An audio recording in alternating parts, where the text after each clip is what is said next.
சமூக ஊடகங்கள் ஊடாக பலதரப்பட்ட பாசிட்டிவான விடயங்கள் இருந்தாலும் ஸ்கேம் தொடர்பான பல முறைப்பாடுகளும் இடம்பெற்று கொண்டுதான் இருக்கிறது. இது நாங்கள் எப்படி எங்களோட வீட்டு கதவு தாழ்பால் போடுறோமோ, பட்லோக் போட்டு சாவி போட்டு பூட்டுறோமோ, அதுபோல் எங்களோட கையடக்க தொலைபேசிகளையும் நாங்கள் லாக் செய்ய தான் வேணும். ஹேக் செய்யப்பட்ட டிவைஸுகள் அடிக்கடி நாங்கள் கவனிக்கிற ஒரு விஷயம் என்னென்னு சொன்னால், மிக இலகுவான பாஸ்வேர்டுகள் தான் இதற்கான மிக முக்கியமான காரணமாக கருதப்படுகிறது. இப்போது பலர் சமூக வலைத்தளங்களூடாக பணம் ஈட்டக்கூடிய நிறைய வழிகளை செய்து வருகிறார்கள். இதன் போது இவர்களுடைய தனிப்பட்ட தகவல்களை இவர்கள் பகிர்கிறார்கள். முதலாவது நீங்கள் யோசிக்க வேண்டும், ஒரு ஆப்பை இன்ஸ்டால் பண்ணும் பொழுது இவங்க என்னத்துக்கு எங்களோட கேமரா ஆக்சஸ் எடுக்கட்டுமான்னு கேட்கிறார்கள், என்னத்துக்கு எங்களோட கேலரி ஆக்சஸ் எடுக்கிறார்கள், லோனுக்கும் அதுக்கும் சம்பந்தம் இல்லை. அப்போ யோசிக்க மாட்டோம், அந்த நேரம் எல்லாம் அலோவ் பண்ணி விடுவோம். எங்களது தனிப்பட்ட வாழ்க்கையை நாங்கள் இன்னொருத்தர் கையில் ஒப்படைச்சிட்டு போறதுக்கு சமம். வணக்கம், மற்றொரு பெஃப்ரலினுடைய நிகழ்ச்சியிலே நாங்கள் இணைந்திருக்கிறோம். இன்றும் ஒரு விடயம் தொடர்பாக, ஒரு முக்கியமான ஒரு விடயம் தொடர்பாக நாங்கள் கலந்துரையாட இருக்கின்றோம். உங்களுக்கு தெரியும், இப்போது சமூக ஊடகங்களுடைய பாவனை, அதை போன்று இந்த சமூக ஊடகங்கள் ஊடாக பலதரப்பட்ட பாசிட்டிவான விடயங்கள் இருந்தாலும் ஸ்கேம் தொடர்பான பல முறைப்பாடுகளும் இடம்பெற்று கொண்டுதான் இருக்கிறது. பலரும் இதற்குள் மாட்டுப்பட்டு கொண்டிருக்கிறார்கள் என்றுதான் சொல்ல முடியும். இவர்களுடைய இந்த சமூக ஊடகங்களை பயன்படுத்துவர்களுடைய தனிப்பட்ட தரவுகளை எப்படி பாதுகாப்பது, இது தொடர்பாக எப்படி விழிப்புணர்வை ஏற்படுத்துவதுதான் இன்றைய இன்றைய கலந்துரையாடலினுடைய முக்கியமான ஒரு விடயமாக இருக்கிறது. அந்த வகையிலே இன்றைய நிகழ்வுக்கு மிகவும் பொருத்தமான இலங்கை கணனி அவசர தயார்நிலை குழுவினுடைய விசாரணை அதிகாரி டிலானி நடராஜ் அவர்கள் வந்திருக்கிறார்கள். அவர்களை நாங்கள் நிகழ்ச்சிக்கு அன்போடு வரவேற்றுக் கொள்கின்றோம். வணக்கம். ஸ்மார்ட் போன்களுடைய பாவனை என்பது அதிகரித்திருக்கின்ற ஒரு காலம் இது ஒரு பாசிட்டிவான ஒரு நல்ல விடயங்களாக இருந்தாலும், இதே ஸ்மார்ட் போன்களுடைய ஒரு நெகட்டிவான பல விடயங்களும் காணப்படுகிறது. உண்மையிலே மக்களை பொறுத்த வரைக்கும் அவர்களுடைய உதாரணமாக அவர்களுடைய பாஸ்வேர்டுகள், இலகுவான பாஸ்வேர்டுகளை அவர்கள் கொடுக்கிறார்கள், யூகிக்கக்கூடிய பாஸ்வேர்டுகளை கொடுக்கிறார்கள். இதன் காரணமாக அவர்கள் பலதரப்பட்ட ஸ்கேம்களுக்குள் மாட்டுப்பட்டு கொண்டிருக்கிறார்கள். எனவே மக்கள் எப்படி இந்த ஸ்மார்ட் போன் பயன்படுத்தும் போது அந்த தவறில் இருந்து எப்படி அவர்கள் விடுபட முடியும்? அதாவது இப்போ எல்லாருமே கையடக்க தொலைபேசி பயன்படுத்துவது இலங்கையில் மட்டுமல்ல உலகளாவிய அதிகரித்து கொண்ட ஒரு விஷயம். குறிப்பாக ஸ்மார்ட் போன்கள். இந்த ஸ்மார்ட் போன்களை பயன்படுத்தும் பொழுது நாங்கள் எப்படி எங்களோட வீட்டு கதவு தாழ்பால் போடுறோமோ, பட்லோக் போட்டு சாவி போட்டு பூட்டுறோமோ, அதுபோல் எங்களோட கையடக்க தொலைபேசிகளையும் நாங்கள் கண்டிப்பாக ஏதாவது ஒரு ஃபேஸ் ரெகக்னேஷன் போடலாம், அல்லது ஃபிங்கர் பிரிண்ட் அல்லது பாஸ்வேர்ட், உங்களுக்கு ஞாபகம் வைத்துக் கொள்ளக்கூடிய இலக்கத்துக்குரிய பின் நம்பர்ன்னு நாங்கள் சொல்லுவோம். இதை போட்டு கண்டிப்பாக நீங்கள் கூட கையடக்க தொலைபேசியை கண்டிப்பாக லாக் செய்ய தான் வேணும். ஏன்னா இந்த இடத்துல நாங்கள் ஒரு ஃபோனை வச்சுட்டு நாங்கள் வெளியில் போயிட்டோம்டா, இந்த இடத்துல வார யாரேனுமே இதில் எங்களது தனிப்பட்ட தரவுகள் நிறைய விஷயங்கள் இருக்கும். வங்கி கணக்கு மட்டும் இல்லாமல் எங்களது பர்சனல் புகைப்படங்கள் தவிர எங்களது பிள்ளைகளோட விஷயங்களோ அல்லது கணக்கு விஷயங்கள் நாங்கள் இந்த ஃபோனுக்கூடாக செய்து கொண்டிருக்கிறோம். அப்படியாப்பட்ட ஒரு சந்தர்ப்பத்தில் இந்த ஃபோனை நாங்கள் அன்லாக் செய்து விட்டு போனோமா இருந்தால் இந்த இடத்துல ஒரு அதாவது எங்களது தனிப்பட்ட வாழ்க்கையை நாங்கள் இன்னொருத்தர் கையில் ஒப்படைச்சிட்டு போகிறதுக்கு சமன். ஆகையால தான் நாங்கள் நெடுக உங்களுக்கு சொல்கிற ஒரு விஷயம் என்னென்னா, கண்டிப்பாக ஃபோனை பாஸ்வேர்ட் போட்டு பயன்படுத்துங்கள். அது பல விஷயங்கள் உங்களையும் பாதுகாத்துக்கொள்ளும், நீங்களும் ஏதாவது ஒரு ஸ்கேமுக்குள்ளே மாட்டுப்படாமல் இருப்பதற்கும் இது ஒரு முக்கியமான ஒரு தான். ஏன்னா உங்களோட தரவுகளை பயன்படுத்தியுமே ஸ்கேமர்கள் உங்களையே போலியாக மாட்டிவிட பார்ப்பாங்க. அப்படியான சந்தர்ப்பங்களும் உண்டு. ஆகையால் நெடுக சொல்கிற ஒரு விஷயம், சமூக வலைத்தளங்கள் இருக்கிற எல்லா கணக்குகளையும் நீங்கள் லாக் பண்ணுவது போல கண்டிப்பாக உங்களோட கையடக்க தொலைபேசியை நீங்கள் லாக் செய்து வைத்திருப்பது அவசியம். சிலர் பாஸ்வேர்டுகளை கொடுக்கும்போது அவர்களுடைய பெயர் இலகுவாக கண்டுபிடிக்கக்கூடிய, ஊகிக்கக்கூடிய அவர்களுடைய பெயர்களாக இருந்தாலும் சரி, அவர்களுடைய பிறந்த தேதியாக இருந்தாலும் சரி, இல்லாட்டி பாடசாலை காலத்தில் இருக்கின்ற சுட்டன்களாக இருந்தாலும் சரி, இதனை கொடுப்பார்கள். இது ஈஸியாக கண்டுபிடிக்கக்கூடிய ஒரு விடயம் தான். உண்மையாகவே எங்களது அலுவலகத்துக்கு வர கணக்கு நிறைய கம்ப்ளைண்ட்களில் முக்கியமானது ஃபேஸ்புக் ஹேக்குன்னு சொல்லலாம்.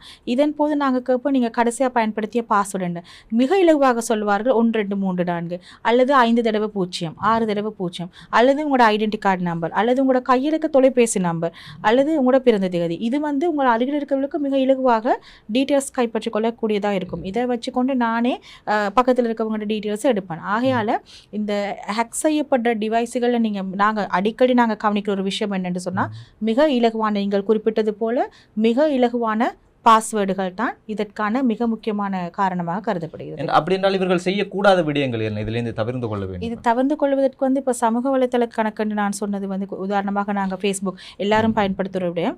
இதில் நீங்கள் பாருங்கள், கண்டிப்பாக நீங்கள் பாஸ்வேர்டையும் போடலாம், தவிர 2 ஃபேக்டர் அடிஷனல் ஒரு ஆப்ஷன் இருக்குது. மேலதிகமாக நாங்கள் அதை இன்னுமே இறுக்கிக் கொள்வது தவிர நாங்கள் லாகின் டிவைஸ் செக் பண்ணிக்கொள்ளலாம்.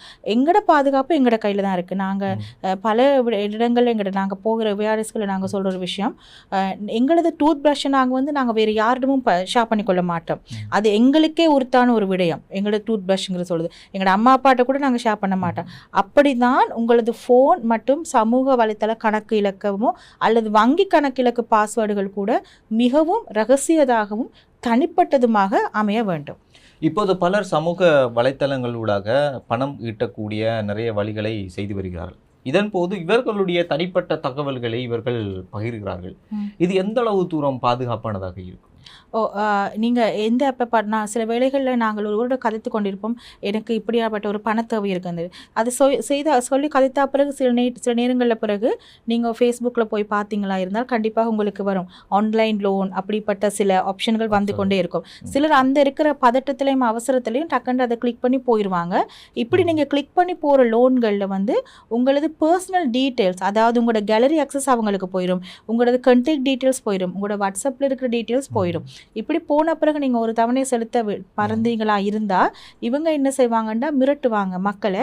நீங்கள் பணம் செலுத்தவில்லை என்றால், குறிப்பிட்ட மணித்தியாலத்துக்குள்ளே செலுத்தவில்லை என்றால் உங்களோட படத்தையோ அல்லது உங்களோட பிள்ளைகளோட விவரங்களையோ அல்லது நீங்கள் வேலை செய்கிற அலுவலகத்திற்கிற குரூப்புக்கோ நாங்கள் உங்களது தகவல்களை பகிர்ந்து கொள்வோம் என்று சொல்லி. இதன் போல என்ன நடக்குமெண்டா உண்மையாகவே அப்படி பகிர்ந்தப்பட்ட சந்தர்ப்பங்கள் நிறைய இருக்குது. நிறைய பேர் வேலை தளத்துக்கு போக முடியாத சந்தர்ப்பம் இருந்தது. ஏனென்று சொன்னால் அவங்க தங்களது பர்சனல் டீட்டெயில்ஸை வேலை செய்கிற இடங்கள் ஆஃபீஸ் குரூப்புகளுக்குள்ள ஷேர் பண்ணியிருந்தாங்க.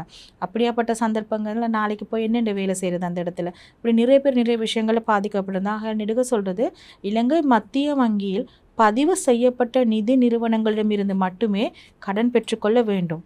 அது தவிர இப்படியான ஆன்லைன் முறைமைகளை நீங்கள் பெற்றுக்கொள்வதாக இருந்தால் முதலாவது நீங்கள் யோசிக்க வேண்டும், ஒரு ஆப்பை இன்ஸ்டால் பண்ணும் பொழுது ஆன்லைன் லோனே ஒரு ஆப் இன்ஸ்டால் பண்ணுற மாதிரி இருந்தால் இவங்க என்னத்துக்கு எங்களோட கேமரா ஆக்சஸ் எடுக்கட்டுமான்னு கேட்குறார்கள், என்னத்துக்கு எங்களோட கேலரி ஆக்சஸ் எடுக்கிறார்கள், லோனுக்கும் அதுக்கும் சம்மந்தம் இல்லை, என்னத்துக்கு இவங்க கேலரி ஆக்சஸ் கேட்குறாங்க, என்னத்துக்கு இவங்க கான்டாக்ட் டீட்டெயில்ஸ் ஆக்சஸ் கேட்குறாங்கன்னு அப்போ யோசிக்க மாட்டோம். அந்த நேரம் எல்லாம் அலோவ் பண்ணி விடுவோம். பிரச்சனைன்னு வந்த பிறகு தான் கம்ப்ளைண்ட் பண்ண வருவாங்க, எங்களது தரவுகள் வெளியே பகிரப்பட்டு விட்டது. உண்மையாகவே தரவுகள் நமது அனுமதி இல்லாமல் போகாது. நாங்கள் அனுமதித்த பெர்மிஷன் அலோவ் பண்ணினபடியால் தான் 3வது நபர்கள் வெளியிலிருந்து எடுத்தார்கள் தகவல். இப்போது கூடுதலாக சிறுவர்கள் இந்த ஸ்மார்ட் போன் பாவிக்க கூடியவர்களாக இருக்கிறார்கள். பெற்றோர்களை பொறுத்த வரைக்கும் அது ஒரு தவிர்க்க முடியாத ஒரு விடயமாக இருக்கிறது. கல்வி முறைகளிலே அது ஒரு தவிர்க்க முடியாத விடயமாக இருக்கிறது. பல முறைப்பாடுகள், இந்த குழந்தைகள் மீதான துஷ்பிரயோகங்கள், பல முறைப்பாடுகள் அதிகரிக்கக்கூடிய காரணமாகவும் இது இருக்கிறது. இந்த சூழலை எப்படி நாங்கள் பார்ப்பது? இப்போ குழந்தைகள்கிட்ட கையில் ஃபோன் கொடுக்கும் பொழுது, இப்போ உதாரணமாக நீங்கள் பார்த்தீங்கன்னா சிறுவர் வைத்தியர்கள் சம்மந்தமாக சொல்லுவாங்க, 20 நிமிஷத்துக்கு கூட பிள்ளைகளுக்கு மொபைல் ஃபோன் கொடுக்காதுறீங்க, அதனால அவங்களோட பிரெயின் அது ஸ்டிமுலேஷன் எல்லாம் பாதிக்கப்படும் சொல்லியிருக்காங்க. ஆனால் நாங்கள் பெற்றோர்களாகிய நாங்கள் எல்லாத்தையும் இப்போ பிரச்சனை ஒன்று வந்த பிறகு எங்கள்கிட்ட வருவதற்கு முதல்ல சொல்லுவாங்க, எந்த பிள்ளை அடிக்ட் ஆகிட்டு, அதாவது டோபமைன் நம்ம உடம்புக்கு போகிற ஒரு இது மாதிரி அவங்க சொல்லுவாங்க, பிள்ளைகள் அடிக்ட் ஆகிட்டு இதில் வெளியே எடுத்துட்டாங்க. சட்டென்று ஒரு பிள்ளையை இன்டர்நெட்லேருந்து அகற்ற முடியாது, இணையதளமோ ஆன்லைன் கேம்லேருந்து அகற்ற முடியாது. அதுக்கு என்ன செய்யணும்னா பேரண்டல் கண்ட்ரோல், அதாவது இணையதளத்துக்கு நீங்கள் எப்படி பிளாக் பண்ணி வைக்கிறீங்களோ அதுபோல் கூகுள் ப்ளே ஸ்டோரோ அல்லது ஏதாவது ஆண்ட்ராய்ட் தளங்களை நீங்கள் எடுத்தீங்கன்னா நீங்களே பேரண்டல் கண்ட்ரோல்ங்கிற ஆப்ஷனை போட்டு குறிப்பிட்ட வயதுக்குரிய பிள்ளைகளோட குறிப்பிட்ட வயதுக்குரிய கேமுகளை மட்டும் விளையாடக்கூடியதும் அல்லது டைம் லிமிட் பண்ணி இப்படியான அதாவது ஆப்ஷன்ஸ் நமது மொபைலில் நம்மள்கிட்ட இருக்கிறது. நாங்கள் தான் அதை பயன்படுத்தி பிள்ளைகளை எங்களது கண்ட்ரோலுக்குள்ளே கொண்டு வர வேண்டும். ஸ்மார்ட் ஃபோன் என்பது கல்வித்துறைகளிலும் ஒரு தவிர்க்க முடியாத ஒரு விடயமாக இருக்கும்போது அதிலிருந்து எப்படி அவர்கள் வெளியில் வருவார்கள்? அதுக்கான விழிப்புணர்வு எப்படி இருக்கும்? அதாவது விழிப்புணர்வு என்று சொன்னால், இப்போ நாங்கள் இப்போ ஆன்லைன் கேம் பாடசாலை சம்பந்தமான ஒரு நிகழ்ச்சிக்குள்ளே போகாது.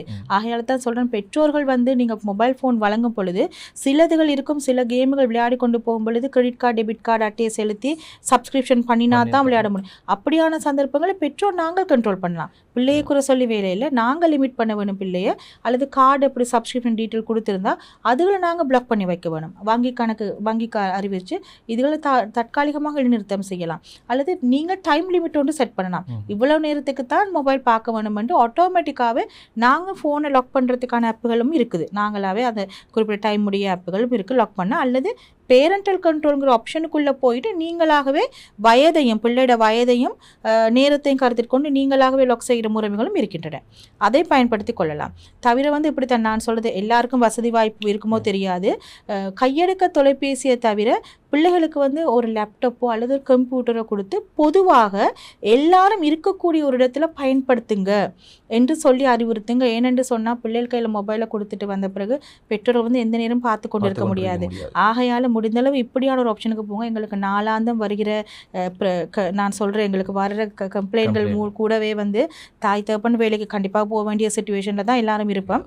அப்படியான சந்தர்ப்பத்தில் பிள்ளைக்கு மொபைல் கொடுத்துட்டு வந்தோன்னு பிள்ளை என்ன செய்யுதுன்னு தெரியாது. ஏன்னா நாங்கள் வீட்டை போய் செக் பண்ண முதல்ல பிள்ளைலாம் டிலீட் பண்ணிடும். நாளைக்கு பிரச்சனை, இன்றைக்கு காலமே நான் வர முதல்ல ஒரு பிரச்சனை ஹெல்ப் பண்ணிட்டு தான் வந்தேன். தாய் மட்டும்தான் குழந்தையோடு இருக்கிற 19 வயசு பொம்பளை பிள்ளை மொபைலை கொடுத்துட்டு தாய் வேலைக்கு போயிடுறா. பிள்ளை என்ன செய்யுதுன்னு தெரியல. தான் போகும்போது ஒரு சட்டும் இல்லை, ஒரு டீட்டெயில்ஸும் இல்லை, ஒரு வீடியோ காலும் இல்லை. பிரச்சனைன்னு வந்த பிறகு தாயோட ஃப்ரெண்ட் ஒரு ஆளுக்கு அலுவலகத்தில் பிள்ளையோட நிர்வாண படங்கள் போன பிறகு தான் தாய்க்கு தெரியும் தண்டை பிள்ளைக்கு இப்படி ஒரு பிரச்சனையில் மாட்டுப்பட்டு இருக்கிறான்னு சொல்லி. அப்போ அந்தளவு பாரதூரமான விஷயங்களுக்கு போக விடாமல் முடிந்தளவு கம்ப்யூட்டரோ அல்லது லேப்டாப்போ கொடுத்து பிள்ளைய பொதுவான ஒரு இடத்துல பயன்படுத்த வைங்க. மற்றது வாட்ஸ்அப் அல்லது ஃபேஸ்புக் பிள்ளைகளுக்கு பயன்படுத்த வேணாம்னு சொல்ல முடியாது. பட் நீங்கள் பிள்ளை பயன்படுத்துகிற வாட்ஸ்அப்பை நீங்கள் இங்காலேருந்து மானிட்டர் பண்ண வேணும். அதுக்கான விடயங்களை கையாளலாம். அல்லது இப்போ ஜூமெல்லாம் நாங்கள் தடுத்து நிறுத்த முடியாது. இப்படி தான் இப்போ நிகழ்நிலை 2024 நிகழ்நிலை சட்டம் பாஸ் பண்ணியிருக்கபடி ஆன்லைன் சேஃப்டி ஆக்ட் பாஸ் பண்ணியிருக்கிற இந்த சந்தர்ப்பத்தில் எனக்கு எனது பிள்ளையோட படத்தை போட அனுமதி இல்லை. ஏனென்றா 18 வயசுக்கு கீழ்பட்ட பிள்ளைகள் அரசாங்கத்துக்கு சொந்தமானவர்கள். நாங்கள் அவர்களது பாதுகாவலர்கள் மட்டுமே.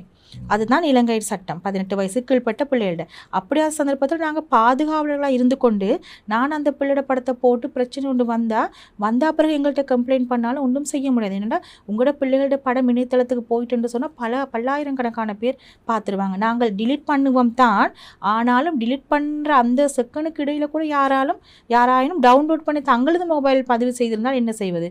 அதை நாங்கள் போய் ஒவ்வொருத்தரோட மொபைல் ஃபோனாக தேடி எடுத்து டிலீட் பண்ணுறதுக்கான வாய்ப்புகள் மிக அரிது. இப்படியான சம்பவங்கள் வருகின்ற போது ஆன்லைன் சேஃப்டி ஆக்ட் இருக்கின்ற போது அதுக்கான ஆணைக்குழு இருக்கிறதா? இதை பற்றி அமைக்கப்பட்டிருக்கிறது. இன்னும் அதற்கான சட்டம் மிக இறுக்கமாக பாய்வதற்கான வாய்ப்புகள் இனிவரும் காலங்களில் அமைய போகுது. இப்பொழுதுதான் நாங்கள் ஒவ்வொரு ஸ்டெப்ஸாக எடுத்துக்கொண்டு இருக்கிறார்கள். ஆகையால் சொல்கிறோம், நாங்கள் எங்களுக்கும் ஆசை தான் பிள்ளை ஒன்று அச்சீவ் பண்ணிட்டா வாட்ஸ்அப்லேயோ ஃபேஸ்புக்லேயோ போட்டு எல்லாரும் பார்க்கக்கூடிய மாதிரி செய்வேன் தான். ஆனால் அதில் இருக்கிற இன்னொரு விளைவுன்னா அதை இன்னொருத்தர் ஸ்க்ரீன்ஷாட் எடுத்து வச்சுட்டு பின்னால் வேறு விதத்தில் பயன்படுத்தலாம். ஏனெண்டா இப்போ அப்படியாப்பட்ட ஒரு இணையத்துக்குள்ளே நாங்கள் வந்து கொண்டிருக்கோம். நீங்கள் கேள்விப்பட்டிருப்பீங்க ஏஐ எடிட்டட் இமேஜஸ். இதனால் இதனால் நாளாந்து எங்களுக்கு வார கம்ப்ளைண்ட்ஸ் நினைச்சு பார்க்க முடியாத அளவு கம்ப்ளைண்ட் இந்த காலப்பகுதியில் ஏஐ காலப்பகுதியில். ஆகையால் பெற்றோர் மிகவும் ஜாக்கிரதையாக இருக்க வேணும். எல்லா நிமிஷமும் நாங்கள் பிள்ளையோட ஃபோனை எட்டி பார்த்து கொண்டிருக்க இயலாது. நாங்கள் தான் நாங்கள் சில வலைத்தளங்கள் நாங்கள் பெற்றோரன் பேரண்ட்ஸ் கண்ட்ரோல் பண்ணலாம். இதில் பார்க்க முடியாத மாதிரி. ஏன்னா இலங்கையில் எல்லாம் பார்க்கக்கூடிய ஒரு இது ஒன்று இருக்குது. சிலர் இப்போ என்ன செய்கிறாங்கன்னா அந்த VPN பயன்படுத்தி கூட பார்க்குற வாய்ப்புகள் இருக்குது. ஆகையால் மிகவும் ஜாக்கிரதையாகத்தான் ஃபோன் பயன்படுத்த வேண்டும். ஆனால் இது சம்பந்தமாக பெற்றோர்களை விழிப்புணர்வு ஏற்படுத்தக்கூடிய சந்தர்ப்பங்கள் ஏதாவது செய்யப்பட்டு வருகிறதா? நாங்கள் நிறைய டிவி ப்ரோக்ராம்ஸுகள் ரேடியோ ப்ரோக்ராம்ஸுகள் செய்யலாம். தவிர ஒவ்வொரு பிரதேசத்திலையும் பிரதேச வாயிலாக சென்று கச்சேரியூடாக நாங்கள் அவேர்னஸ் கொடுக்குறோம். இது தொடர்பாக நீங்கள் இப்படித்தான் பயன்படுத்த வேண்டும். தவிர பத்திரிகையில் நாங்கள் இது சம்பந்தமான கேள்வி பதில் வினாவிடைகள் போன்ற நிகழ்ச்சிகள் செய்யலாம். அல்லது எங்களோட ஹாட்லைன்களுக்கு கதைச்சு நீங்கள் ஹெல்ப் கேட்கலாம். தவிர எல்லா போலீஸ் நிலையத்திலும் கூடுதலாக எங்களது யூனிட் பற்றி அவங்களுக்கு தெரியும். இப்படியான சந்தர்ப்பத்தில் டிரெக்டாக அவங்க எங்கள்கிட்ட அனுப்புவாங்க. பிறகு நாங்கள் அவங்களுக்கு உதவி செய்கிறதுக்கான வாய்ப்புகளும் இருக்குது.